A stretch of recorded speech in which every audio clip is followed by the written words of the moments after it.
Welcome to BCO1159. This is the repeat of this session with myself, Lee Dilworth, and Duncan Epping, who has a blog, apparently, that's on the web. So we're going to cover architecting and operating a vSphere Metro storage cluster. We did this session yesterday. There was a lot of questions, so it might be worth keeping the questions to the end if we can, because a lot of the questions kind of got answered as the course of the material went on. So please ask questions at the end, but hopefully we'll try and answer those as the session progresses. Yeah, before we get started with the session itself, I actually had this question yesterday. vSphere Metro storage cluster is not a specific feature.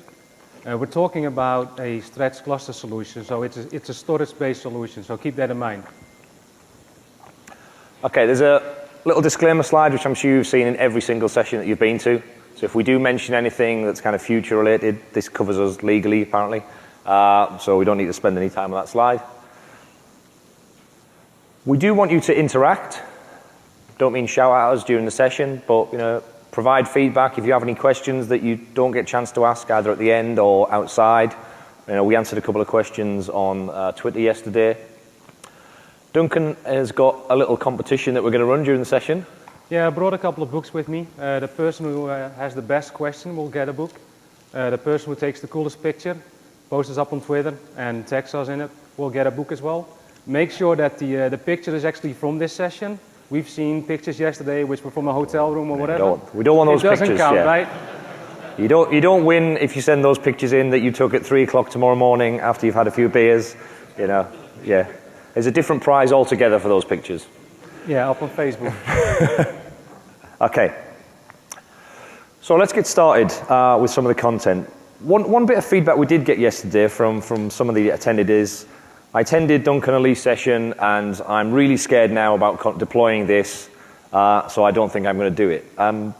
That's not the purpose of the session, to kind of scare people. The purpose of the session is to try and fill what we class as a gap in VMware's current documentation. vSphere kind of stretched clustering isn't new. We have a new kind of program around it. We'll talk about that in a second. But people have been doing this for quite a few years with various storage technologies. What we've been kind of bad at as a company is we haven't really talked too much to customers about how you need to think about deploying the vSphere side of this configuration. Our storage partners have been very good at talking about how to configure and how to cable the storage, but we've been very bad at talking about how to set up HA, how to talk about DRS, and how those things might impact certain failure scenarios.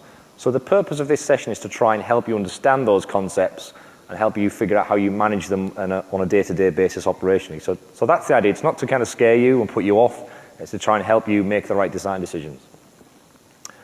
So before you start explaining this session, yesterday there were also a lot of people taking pictures of the screens itself. This presentation will be available shortly after the session is done. But not only that, there's a white paper on the exact topic which explains all the scenarios that we will describe in this session as well. So make sure to download the vSphere Metro Storage Cluster white paper afterwards. Yeah. And immediately after the session, I'll tweet the link out to the white paper, but you can find it on VMware.com if you just search for Metro Storage Cluster Case Study. It comes up right at the top of the Google ranking, so you'll find it straight away. So all of the content in here is in a more detailed white paper than obviously we could do in PowerPoint.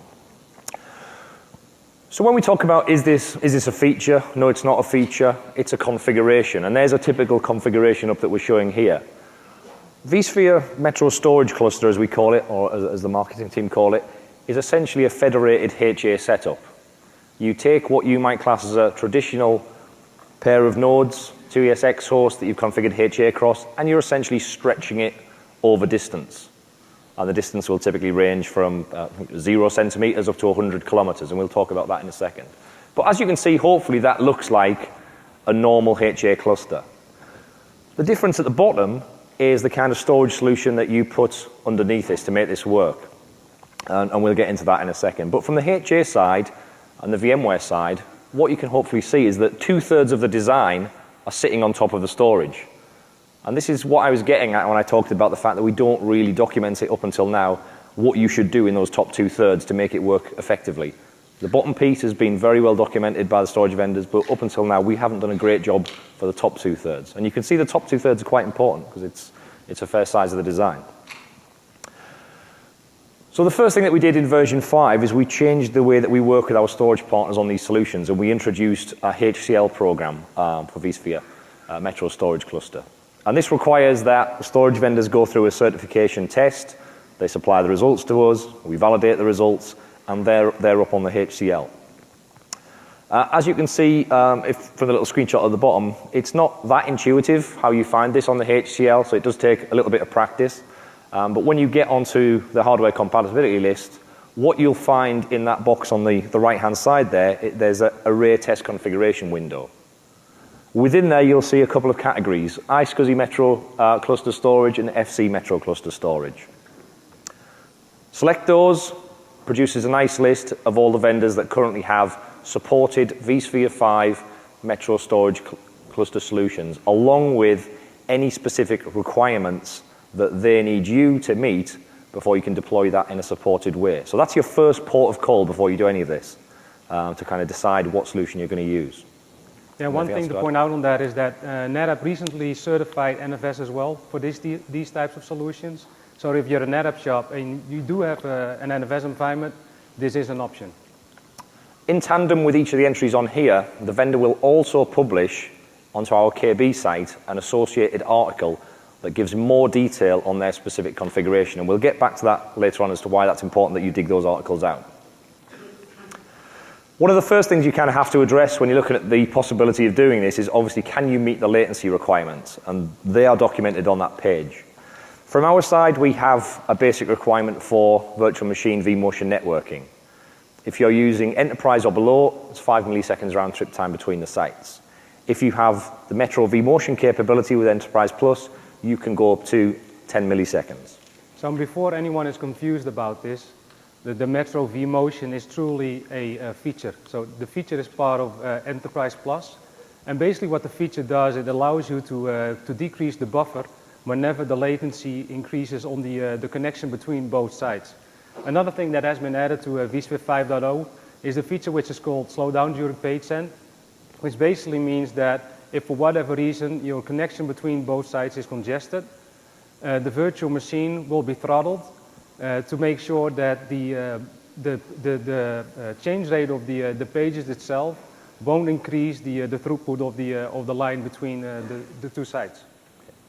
And obviously the piece there is the storage requirements. So the storage vendors, again, on the HCL page, will document what their requirements are for round trip times. And it might be less than 5 milliseconds for some configuration. So again, check that page first before you progress so far with your design. Yeah, a good example for that, for instance, is HP left hand. HP left hand has a requirement of 2 milliseconds, so that potentially could impact the way you design your environment and will definitely limit the distance that you can have between both sides. So the other thing that you'll see mentioned on that page are 2 different configuration types that we support. And we'll take a look at these in the next 2 slides. So the first one is something that we call uniform host access. And the other one, not surprisingly, is non-uniform host access, and we'll get to that in a second. So what does that basically mean? At the highest level, what we're essentially saying is, in a uniform environment, the particular device, the LUN or the export, will only be read-write at one side at any one time. So if it's read-write on the left, then the read-only copy is on the right-hand side. And that's kind of as complicated as we need to make it at this point. You'll see that and why that becomes important when we start to talk about Affinity and aligning virtual machines up to either the left-hand side or the right-hand side. So keep that kind of training thought in the back of your head. Where the devices are read-write matters a lot. So when you look at the non-uniform example, in these particular configurations, you typically have what we class as a distributed VMFS volume. And that is, supported by certain storage partners that we have. So EMC vPlex is an example of that kind of architecture that supports non-uniform. And in those examples, the volume is read-write at both sites at both times. So again, when you think about the failure scenarios that we get to the end, that will start to have an impact on where you place the virtual machines. But in those environments, if I, for example, vMotioned a virtual machine from data center A to data center B, then the I/O for that virtual machine to access its disks would initially do exactly the same thing as a uniform environment, in that it would traverse back across the link, to the site where it's read-write. In the non-uniform example here, after a period of time, the storage controllers would realize the virtual machine has moved and ownership would now be assumed by the controller on the right-hand side because it's read-write at both sides. That wouldn't happen in the previous example. In the previous example, if you vMotion the VM and a uniform environment to the right-hand side, it will always keep going back across the link to access its disks. And you'll see why that's important when we start to look at failure scenarios. You got anything else to add for those? So let's take it a little stage further.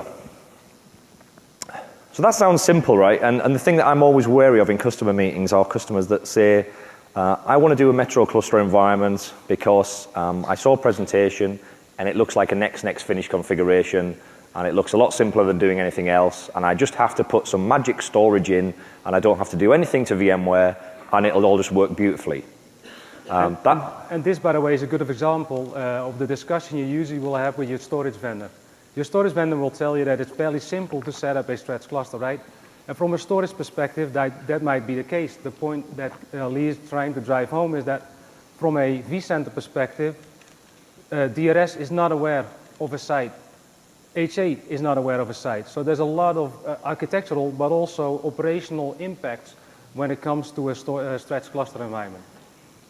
So it's kind of like this. If we take our DRS and HA people there, that is, at the top there, that is kind of what they think that they see at all times. HA and DRS don't have any inbuilt feature that you turn on to make them site aware. You can't define an availability zone. You can't tell it that this is a site that's in, for example, San Francisco, and this one is down in Palo Alto. There's no concept of distance for HA and DRS. So when you've got that at the bottom, they don't do anything differently out the box. They just carry on as if it was 4 blades in the same chassis.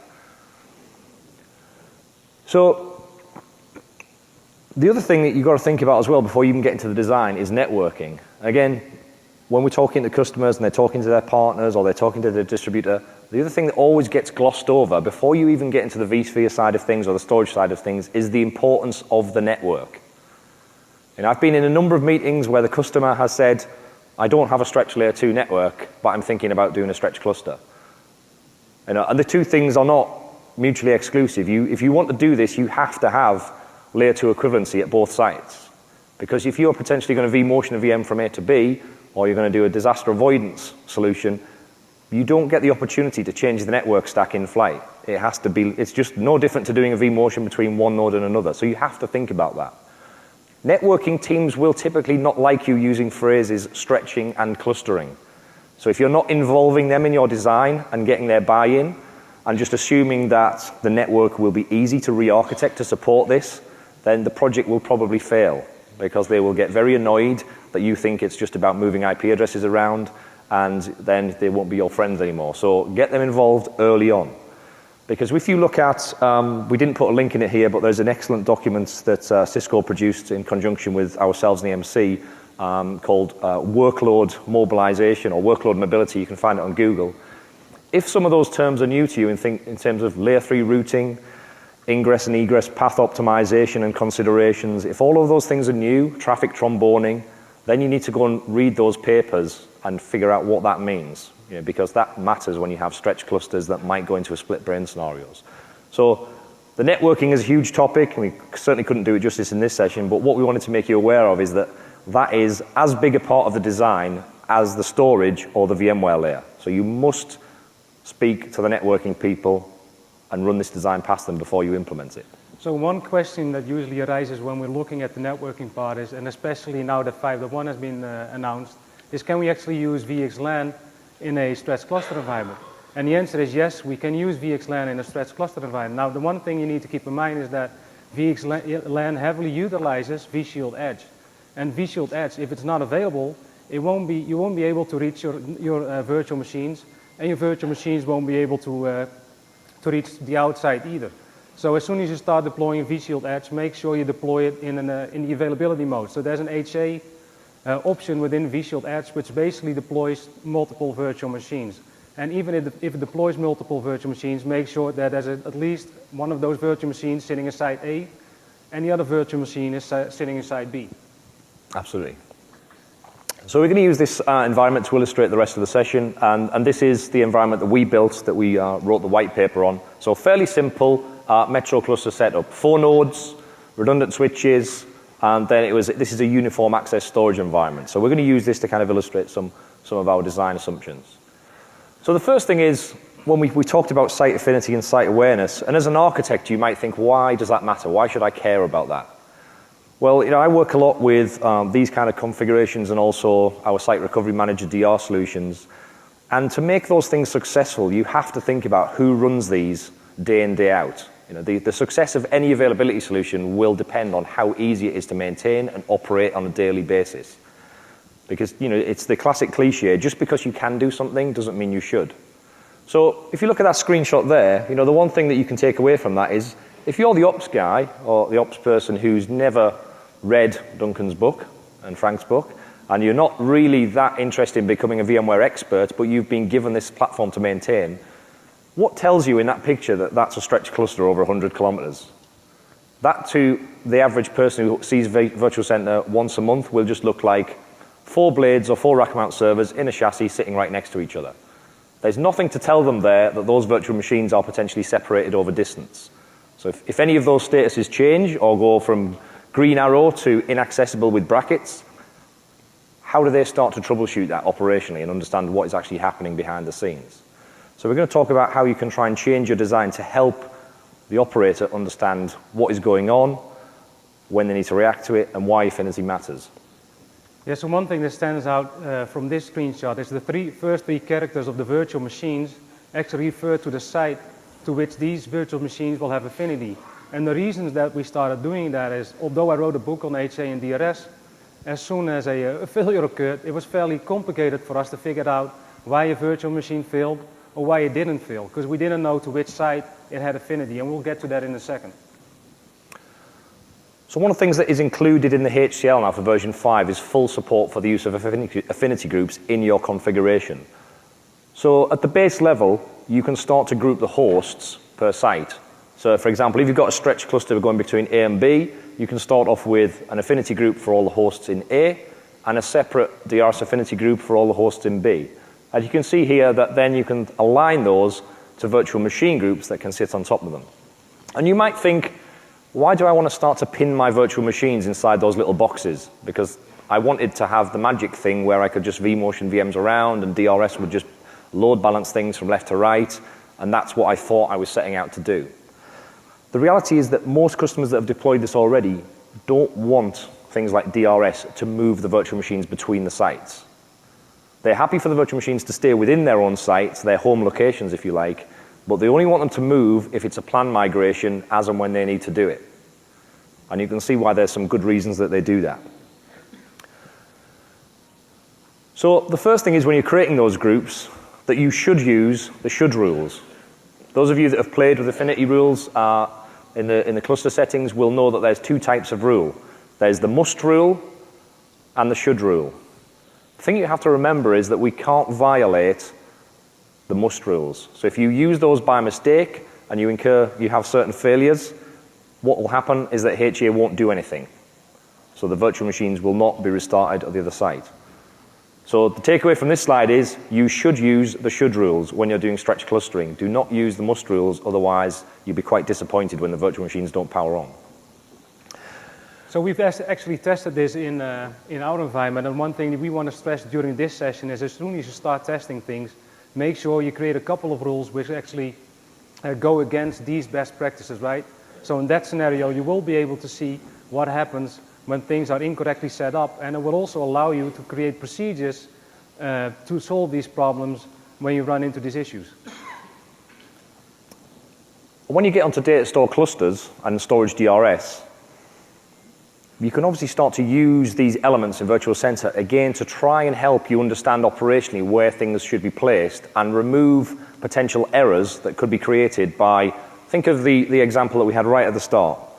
An environment where you're using uniform access storage, you don't want the virtual machine to be on the right if its storage is on the left, because that's just going to introduce unnecessary latency for that virtual machine and that application. So you want to try and keep the virtual machine where its storage is. So you've always got to be thinking about, what kind of storage am I using? Where are the disks read-write during business as usual? And how do I ensure that the virtual machine stays with its disks?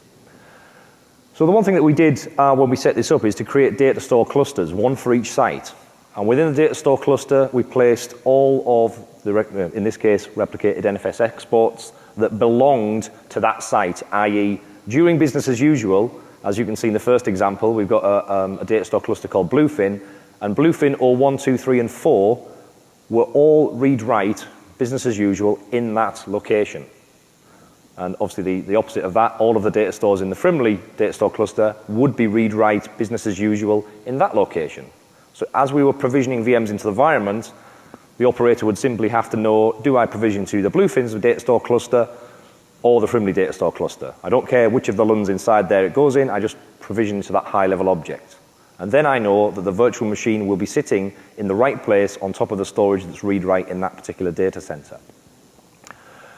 The second thing is to set Storage DRS to manual for migration, because there are certain things that could happen where if you were going to potentially move the virtual machine around or Storage DRS was going to move around, you could potentially impact the availability under certain failure conditions. So again, for stretch clustering, we would recommend manual configuration for Storage DRS.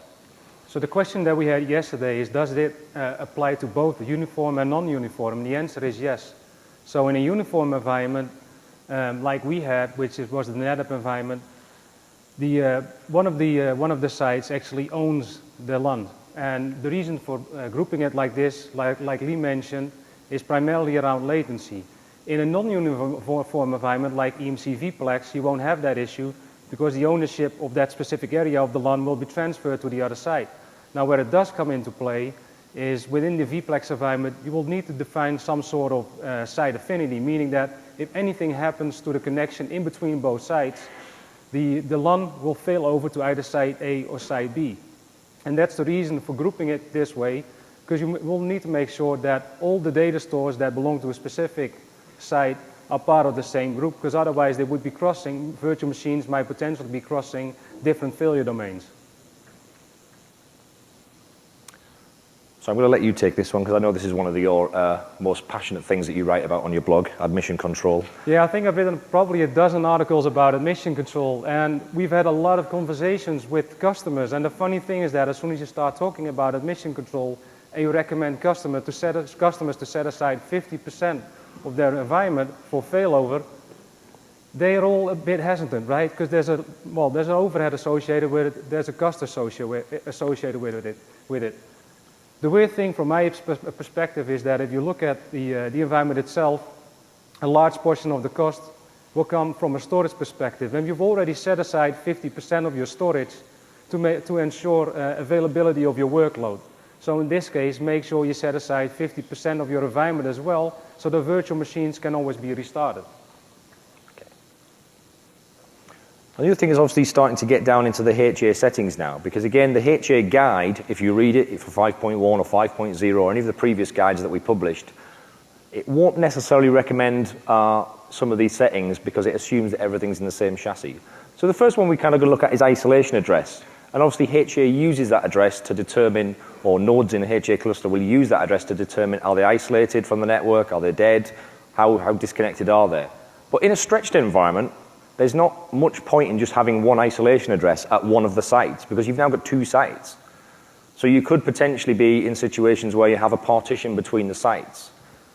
So it makes sense to change the default HA configuration and now have an isolation address per site. So that virtual machines on one half will always have an isolation address to talk to if they need to. If there's a split brain, for example, equally the virtual machines that are left over in the other half will again have access to their isolation address if they need it. So that's the kind of the first change away from the default settings. Got anything else to say on that? The second one, I'll let Duncan take this. This is something new that's in HA version 5. Yeah, so we had this question yesterday. Does the isolation address actually matter when you're using heartbeat data stores? And the answer is yes, it does matter. So the heartbeat data store itself is not used to detect isolation from a host perspective, or at least from the host that is isolated. The data store heartbeat mechanism is used by the master to identify what happened to the host that had failed or might have been isolated. So in this scenario, when you have a stretched cluster environment, we would recommend to have at least 2 Datastore heartbeats on each of the sides. So even if in the case of a split brain scenario where the connection between both sides are failed, you still always have 2 Datastores available which can be used to detect if there's any specific failure in your environment. The other setting, which is something that we added in version 5, is designed to cater for scenarios where you might detach devices, or the storage might detach devices in a split brain scenario. So traditionally, ESX has not been that great at handling situations when devices disappear. And I'm sure that all of you who have ever seen storage disappear from underneath your host know that the virtual machines don't just die. They do stay around for quite a while. Now, in a stretched environment, there are potentially more scenarios where certain devices or LUNs will be detached deliberately by the storage layer to counter split brain scenarios. So in those situations, we introduced a couple of options to speed up the time it takes for the cluster to realize that that's happened and for HA to be able to kill those virtual machines, because obviously when there's no storage underneath them, they're just ghost zombie virtual machines. So we introduced something called a permanent device loss capability in vSphere 5, but to make effective use of it in a stretched cluster, you have to turn these settings on. So first thing, we're going to cover the failure scenarios where this is used and how it's used later on, but the first thing in this slide, all you take away is that you must turn these on. And this will allow HA to more quickly clean up the zombies if your storage layer detaches devices in a kind of arbitration situation. So number 1, you must turn those on. Yeah, so to be absolutely crystal clear about this, this functionality was actually released in 5.0 update 1. So it's not available in 5.0. Secondly, the HA advanced setting, so mask clean shutdown enabled, is turned on by default within 5.1. So the second thing that we changed in 5.0 is obviously how HA handles split brains. And this was different to version 4.1. If you built a stretch cluster in 4.1, what you would have typically seen is cluster sizes of 8 nodes. Why 8 nodes? Because in HA in the previous releases, we had a concept of primary and secondary nodes within the cluster. And we could only have 5 primaries per cluster, which meant the only way you could guarantee a primary being on the opposite side was to actually set the cluster size to 8, because then by default one of them mathematically has to be on that side. So that was quite restricting. So we changed that in version 5, HA was rewritten. Now if there's a split brain scenario, what will essentially happen is that HA will elect a new master at the opposite side. So you'll have 2 separate HA clusters now, each with its own master node. The question we got yesterday, which I don't think we fully answered, is then what happens when the cluster goes back together again? And I think we said, obviously one of the masters has to be de-elected, he has to lose his tenancy, and he's not president anymore of that side. Which one is deselected? I think was down to the one with the highest object reference ID. With the highest mode FID. Okay, so inside Virtual Center, obviously every object has a reference ID. The one with the highest will be the one that survives. But ultimately, you end up with the cluster back into its original configuration. The takeaway from this is that this obviously lifts the restriction on the cluster size that you can deploy. So now you can go up to 32 nodes in a cluster if you want to do that between the 2 sites. This is one of your emotional topics again. Yeah, so the isolation response is indeed an emotional topic. And it's something which is very difficult to us to recommend you what you should be using, right? And the main reason for that being is it fully depends on the environment that you've deployed. For instance, what we've seen out in the field fairly often is that the isolation response is set to powered off.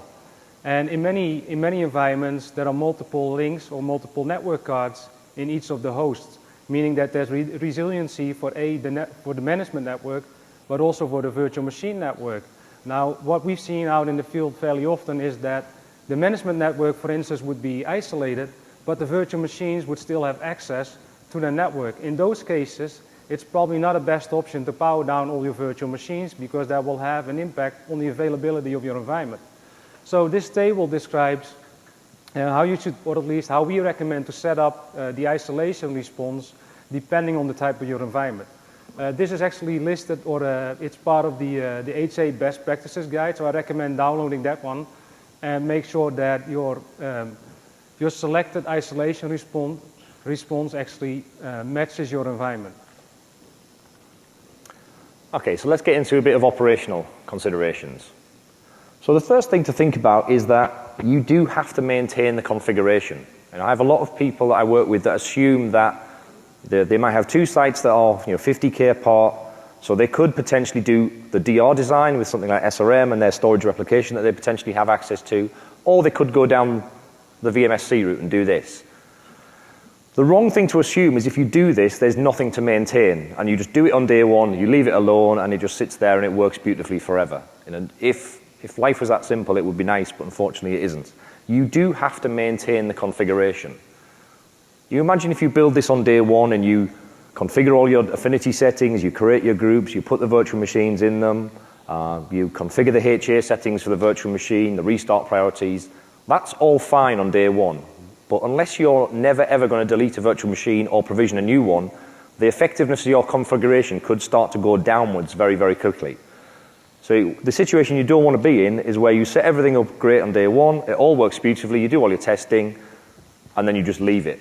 Because I can guarantee that if we came back in 12 months' time and did a health check, we'd probably find that the whole cluster settings were all back to the defaults that you would have when you just put a virtual machine in the cluster, and all of your kind of failures were becoming less and less predictable over the time.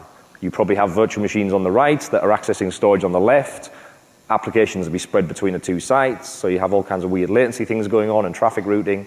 So it's important to maintain the design over time. Yeah, one of the things we really wanted to drive back home in this slide is that HA has got restart priorities. You can use those restart priorities to make sure your VMs will start up in the right order. Now, the one thing to keep in mind is in a stretched cluster environment, it might happen that part of the chain of virtual machines that forms an application is spread across multiple sites. So in those scenarios, if one of the sites fails, your virtual machines might be restarted according to the specific priority that has been given. That doesn't necessarily mean that it's restarted in the right order for the application or the service that you are offering to start working again. Now the question we had yesterday was, can we use a VApp for that? Because you can specify these nice priorities within a VApp for the virtual machines that belong to that VApp. And the answer is no. HA doesn't respect restart priorities that are assigned within a VApp. So keep that in mind. And one of the questions I always get, because people ask me to try and tell them which design they should implement, and ultimately I'm never going to do that because I don't have to sit where you sit every day and run the system, so it's not my decision. But they'll say, what is the difference to me of deploying maybe an SRM environment or this from a full site failure event? And one of the things that's kind of relevant to this slide, again, is looking at the VApp restart order, is that during your testing, you need to figure out that HA, as Duncan said, will potentially restart things in different orders, or they will power on in different sequences because they're powering on across different hosts that have different capabilities. So not only do you need to test that the VMs get powered on and that verifies that all your cabling and everything is correct for the storage cluster, but you then need to see what the impact of that random restart sequence might be on the applications that sit on top of those virtual machines. Because in those configurations, you haven't got a structured workflow recovery plan that fires the VMs in a set order that you can test, and you know the end result is the application comes up because you've tested it 1,000 times. You have to bear in mind that with these kind of environments, the restart order might change every time. So you need to look at that, test it, and then also potentially document or automate through some other kind of techniques, so VCO or Power CLI, how you would then get the applications to come back up operationally if they, for some reason, hadn't, because the services hadn't restarted because different VMs weren't ready at the right time. So you have to think about that. It's not a structured restart sequence in that kind of DR degree. So, as we just said, try and automate some of that. When we talk about our disclaimer slide, we are obviously aware of the fact that there are things that we could do in the HA framework to try and take some of those error-prone things away and potentially provide some level of automation to remove risks around putting virtual machines in the wrong place when their storage is over here. So we are working on things back in engineering to try and make that easier in terms of provisioning into stretched clusters. So that stuff that is on the roadmap, and hopefully that will come in the fullness of time. But right now that stuff's not there today. So let's take a look at some failure scenarios. So the first thing to say about failure scenarios is try and test the things that look ugly. Don't test the nice things. As I said right at the start, every vendor has a KB article on the HCL. And in those KB articles is a failure impact table. And it'll have, this is the test, this is the impact on the storage, this is the impact on the virtual machine. And most of them will say no impact, which is great. No impact, brilliant, that's what I wanted, that's why I'm doing this. Some of them don't say no impact. Test those ones first. Understand what happens when those things occur. Because you can guarantee that when you put this in production, you won't hit the first 8 things on that list that say no impact. You know, life isn't like that. You'll go straight to number 10, which is manual intervention may be required, or unpredictable, or whatever it says in that particular row. So test those things, test them and test them again, so that you're confident with them and you're not fearful of those things happening to you. There may be documentation or a process you need to write for the ops guys to understand how they get out of those scenarios. The good news is, most of the storage partners that we have out there have tried to address those scenarios with what we call a witness type solution, a hanging judge. So again, when you're looking at the particular storage solution that you're considering buying, look for the potential availability of the witness, understand what it will give you, and usually what it will give you is it will help you automate the scenarios where you might have previously had to step in and intervene. And by stepping in and intervening, it's something just as simple as manually initiating a takeover at the storage layer to tell the storage that it's okay to move the data to this side and make that read write. So understand what your capabilities are there. And some customers don't have a third failure domain in which to put these witnesses. Doesn't mean you're not supported if you don't deploy one, but again, the storage vendors will document the impact of not having it. So again, test that out so that you're comfortable with it. So out of curiosity, how many people have actually deployed a stretch cluster environment? And how many of those have actually tested all the failure scenarios that were described by the vendor? So that's roughly 40%. I would suggest the other ones would start doing that as well, because it's really important to understand what will happen in the case of a failure. And as Lee said, test the ones where it will have an impact to your virtual machines first, but also test the ones where it says that it will have no impact. And especially in those cases, make sure you misconfigure parts of your environment to see if there's actually no impact in those scenarios. Because we've seen that it actually has an impact, even though the list says it doesn't have an impact.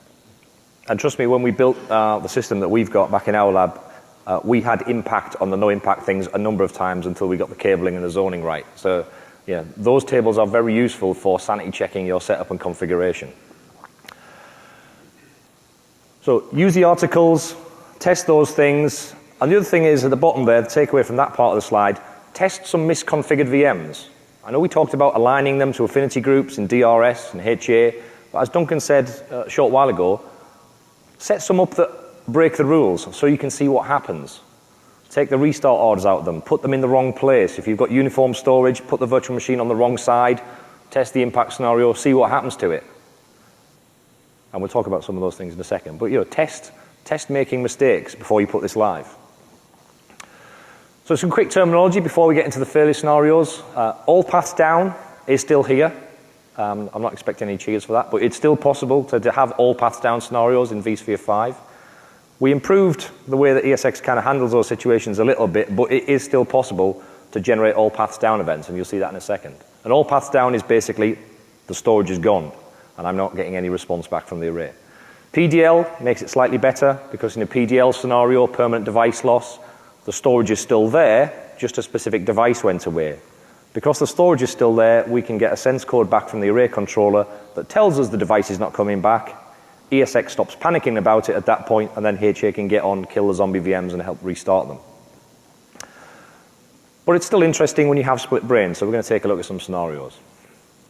So we've got some more on PDL there to show you what you'll see in the log files if you're interested. But remember, turn the settings on to make sure that the safety mechanism kicks in. So let's start with some simple ones. Single host failure at one of our sites. So we've lost ESX1, it's gone away, just a normal HA event. Nothing different that you would have seen in a standard single cluster, single site. The one thing to bear in mind here, though, is that you could have some VMs restarted on the other site, because HA can violate the affinity rules. That's why you're using the should rules. Some of your resource is available on the right-hand side, so HA might decide some of the virtual machines need to power on over there. But ultimately, it's just a normal HA event if you lose that. Anything else to add to that? What about full compute failure? Both of the nodes have gone now. So we lost ESX1 and 2. So again, normal HA event here. But remember, there's a limit to how many concurrent restarts that we can do. So again, you've got to think about how long do I need to get these things to recover. You know, we can only do 32 at a time. Yeah, so one thing to point out with the 32 restarts, if you look at, for instance, Site Recovery Manager, when we're talking about a restart, we're talking about the point in time where a virtual machine has been fully restarted. In other words, when VMware tool says, hey, this virtual machine is back up and running again. Now, when we're looking at HA, this is slightly different. For HA, it basically means the instantiation of a VMX file. Now, that could be done in literally seconds. So 32 restarts could mean that the 32 restarts on a single host are done in 10, 15 seconds. This also implies that if you have a large virtual machine, which has the restart priority of high, it could take a lot longer for that virtual machine to actually boot up than a virtual machine that has restart priority low, depending on the workload that's running in that virtual machine and depending on the size of that virtual machine. You want to take this one, sequencing? Yeah, so this is basically what I just explained. Now, the one thing that I wanted to point out with this slide is that if you look at the startup order, agent virtual machines will always be powered on first. And agent virtual machines are things like vShield Endpoint or other antivirus solutions or things like vShield Edge and vShield App. Now, secondly, FT, secondary virtual machines, will be powered on, which I think make a lot of sense. And then we'll start powering on the high priority virtual machines, followed by the normal virtual machines and the low priority virtual machines. Again, this is absolutely no guarantee that virtual machines with a high priority will be booted before virtual machines with a low priority. It's just the order in which HA will start restarting these virtual machines. One note on fault tolerance as well. On the HCL that we talked about right at the start, if you want to span a fault-tolerant virtual machine across the cluster, you need to check the HCL because that part of the test is optional for the storage vendors. Most of them obviously are going to do it because they don't want to be the only vendor that hasn't done that part of the test. But just double check to make sure that your vendor has if you want to put fault tolerance into one of these configurations across sites. So what about if a disk shelf goes? So we lose the disk shelf here on storage A. No impact on the virtual machines. These are hopefully the nice things. This is the top part of the failure impact table. This is why you bought this solution from the storage vendor or you implemented it. You lose the disk shelf, storage vendor switches it over to the other side. You may now have latency depending on the kind of storage that you've got. Remember the uniform configuration. Our VMs in this scenario are happily running on ESX1 and 2 on the left-hand side, and we've got some on 3 and 4. But we've lost some of the storage at site A. Those VMs are not going to move around because HA doesn't have to do anything. There's nothing wrong with the cluster. The cluster's fine from the vSphere point of view, just the storage has flipped. But you've now got latency for those virtual machines going back across that link. So you need to think about that. Does that impact the application? Am I going to need to fix that? How quickly do I need to restore that storage? So what about if you have a storage partition? Because typically in these configurations, when you're stretching fiber over distance, you'll have an extra pair of redundant switches for that link, for the storage array specifically. So what if you just lose that layer? You haven't lost the networking layer for the VMs, you've lost the storage partition. Again, no impact to the virtual machines. You essentially created a mini split brain just at the storage layer. So the storage on the left is still read-write, and storage on the right is still read-write. So in case of this example, shouldn't be a problem. Unless the environment is incorrectly configured. So we conducted this test with incorrectly configured affinity rules. In those scenarios, the virtual machines that resided on the incorrect side actually got into a fairly weird state, meaning that they were zombied, because of the fact that the virtual machine couldn't access their data stores anymore. So that was a APD scenario. So when you start thinking about placing the VMs in affinity groups and potentially co-locating virtual machines together that make up a multi-tier application, these failure scenarios are when that starts to become relevant. Because in those scenarios, if you have temporary partitions between the data centers, if the virtual machines are grouped together with their friends, if you like, then the application won't suffer an outage at that particular instance. If you've started to have configuration drift and now your virtual machines are spreading around, So their storage is read-write on one side, but they've suddenly ended up on the other side because you've stopped adhering to your own processes. Then you might start to incur unnecessary application outages just because you've had temporary blips between A and B.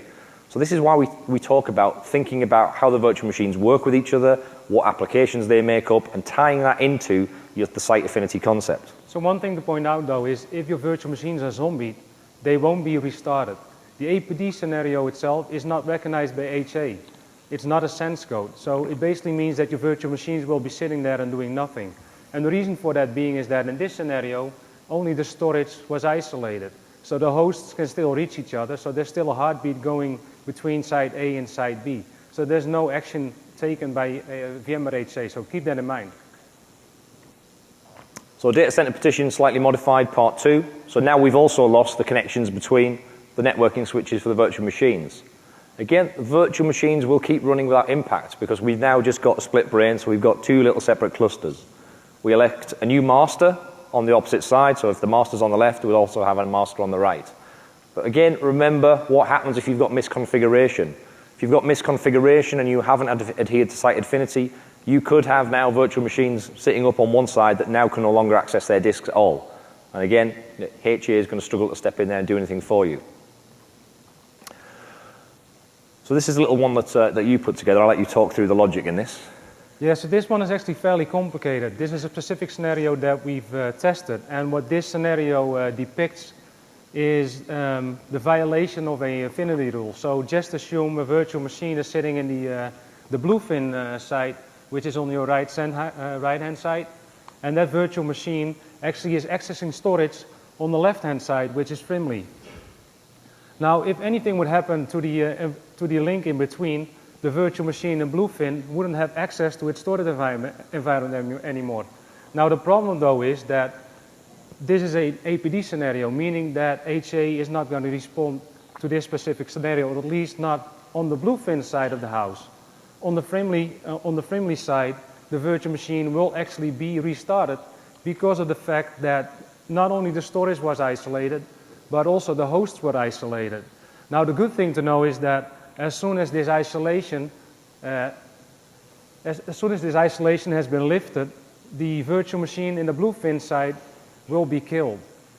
Now, do keep in mind that if you have users actually accessing this virtual machine on both sides, you could potentially corrupt data, right? Okay. So this also comes back to why you need to think about how you handle things like ingress and egress path optimization in those kind of scenarios, because that becomes important when things are split down the middle, and it's why you need to speak to the network team about doing this. Little screenshot there of how that works. So full data center loss. So now you've kind of had a full site down scenario. So this is looks like a DR example. Here, the VMs will be restarted in the opposite site.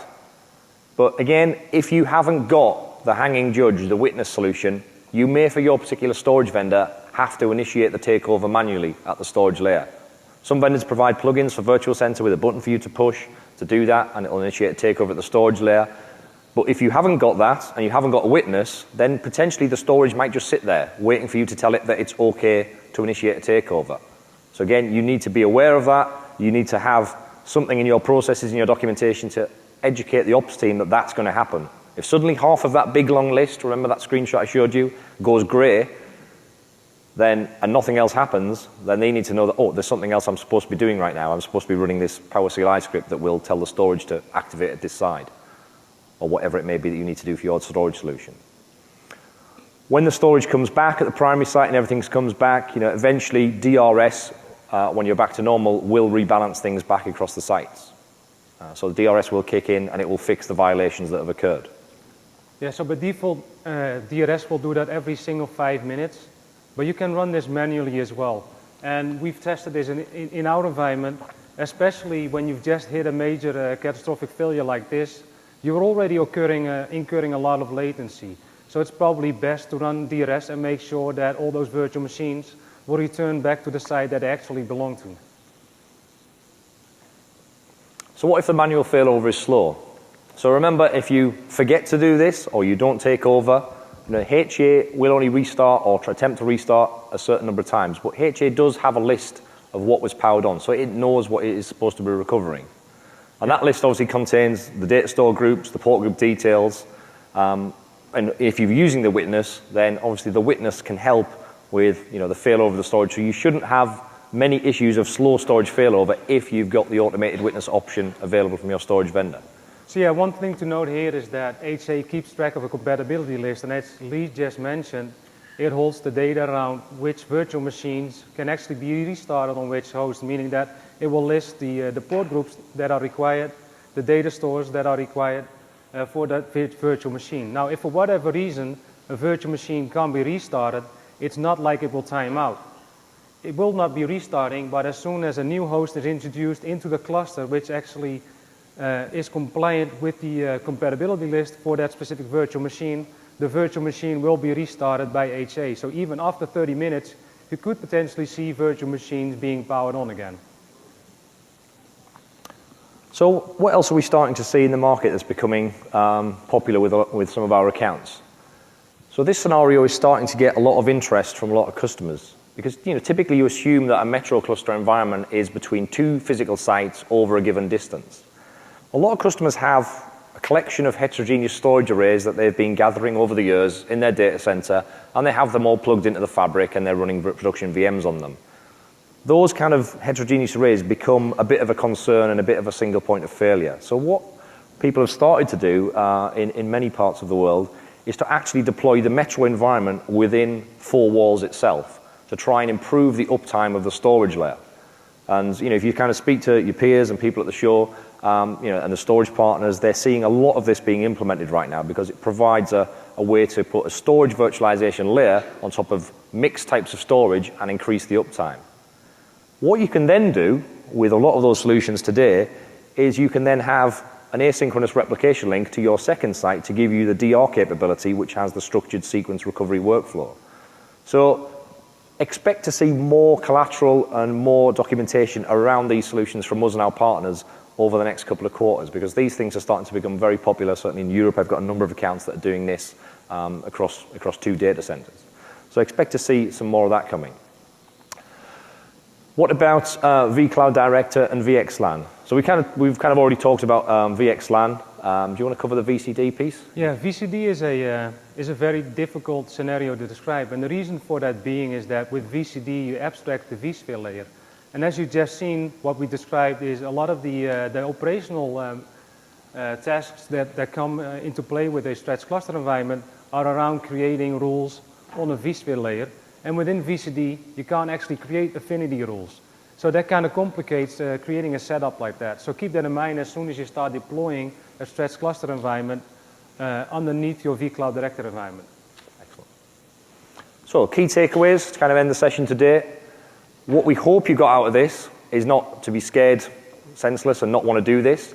But what we hope you got out of it is that it's important to think about how HA and DRS fit together, how you map that down to the storage that you're using, and how the different failure scenarios and the site affinity concepts become very, very important if you want these things to work effectively over time.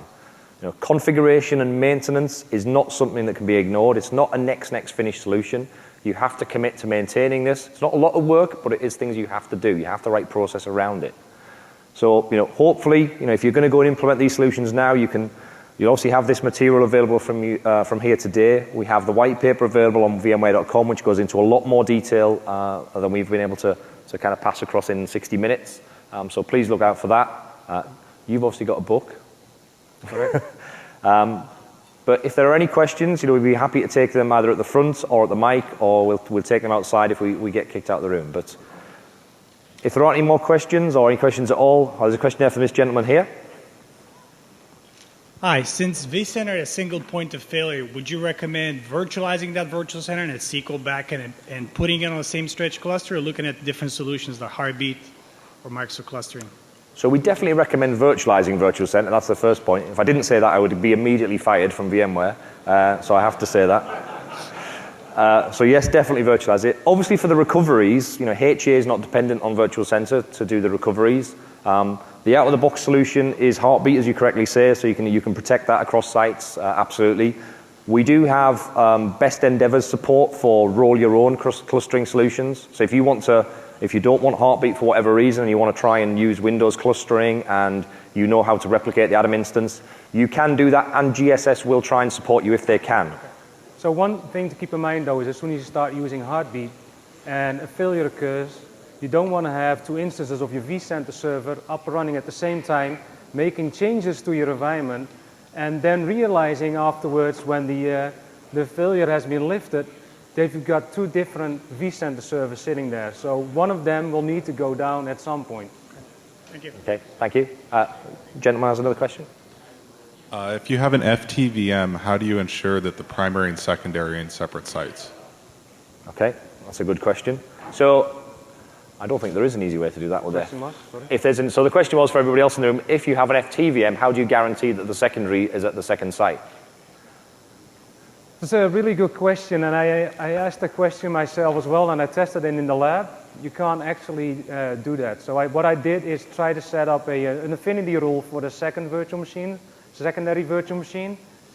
Unfortunately, that's not possible at the moment. So what I did is I actually submitted a feature request for this explicit problem. Yeah. So that's one of those things that hopefully we'll get in next year. But it kind of reinforces the point that some of those features are not site aware, so you do have to kind of think about how you implement those things. Thank you. Thank you. Another question from this gentleman here? Yeah.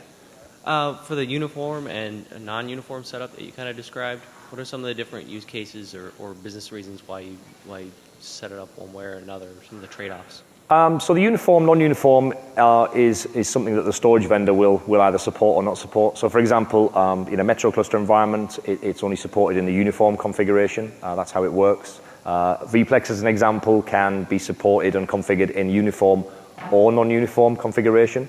And in the kind of tech book for that particular product, EMC go through all of the different considerations if you choose to do it one way or the other way. So it's kind of, for some vendors, you don't have a choice. It's the only way they support the configuration. For others, they'll give you the choice, and the one that you pick will depend on how you want to cable things up, what kind of switches you're going to use, and what kind of failure impact you want to be able to support.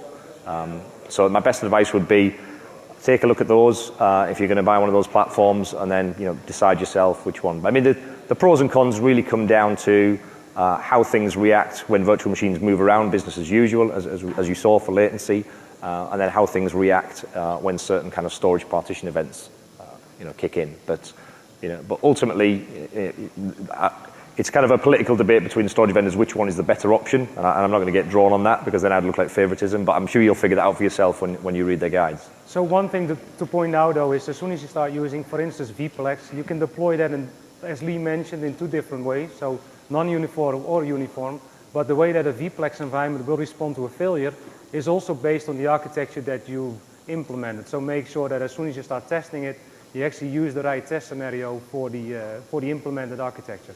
Yeah. Thank you. Okay. If there's no more questions, Michael's got a question. Yeah, so when this is already in production at BAU, how do you use the operational testing to the environment as you go through maintaining? So the question was, how do you test changes that you make to the environment once you're operational? So that is one of the kind of the tricky aspects of these configurations. Obviously, in an SRM kind of DR environment, you have the luxury of being able to spin up a storage snapshot, test failover scenarios without impacting production. If you've deployed a metro storage cluster environment and you want to test failures, it becomes more of a challenge because you potentially have to physically pull cables out, which is not usually something that goes down very well once you're in production. So there's not an easy answer to that question other than make sure you do the proof of concept thoroughly and try and test as many different failure scenarios as you can, because your options to do that once live will start to degrade, and you typically won't be able to build a sandbox environment very easily because these solutions require hardware to really work. So yeah, and that's sometimes something to consider when you're deciding, should you go the DR design route or should you go a federated HA route. If you really want to be able to test failure scenarios before you put a service into production, that might be something that points you towards maybe the SRM type solution, if that's one of your major requirements.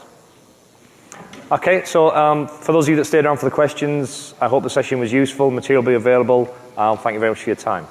Thanks.